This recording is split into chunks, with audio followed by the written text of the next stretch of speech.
Nabalitaan po namin na may ibang mga followers, subscribers, at mga viewers ng Joby Vargas TV ang nabiktima ng pangkokopya, no? May nangungopya po kay Joby Vargas at marami na po ang naloko. Gag-guide po namin kayo ngayon para hindi kayo maloko. Joby? Kailangan nyo talaga video call. Remember ha, video call ang pinaka-safe para makita nyo yung mukha ko.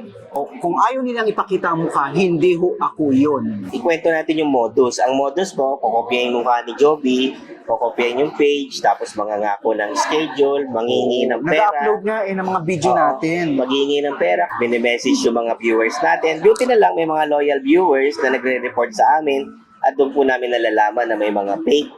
At kasama ang palad, may mga Saka hindi ako gumagamit may ng mga naloko na, nakolektahan. actually, Nakolektahan. Nakakalungkot na may problema ka na, no, gusto mo magparit, tapos niloloko ka pa. At never ho ako nagsasalitang beloved.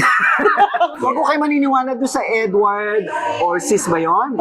Yun yung scammer. Meron Yung pa- Edward parang or tatlo na Sis. sila, Tatlo no? na sila. Yung isa parang pangalan ng isang babae pero nakalimutan ko. Pero malinaw na malinaw mas madalas yung Edward or Sis. Nireport na po natin ito sa kinauukulan at maaaring grupo sila, maaaring individual para winawarningan natin na huwag naman po tayong manloko ng ating kapwa lalo sa mga nangangailangan.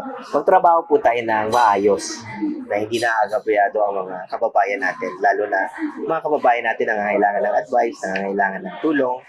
Masama po yan. Tama.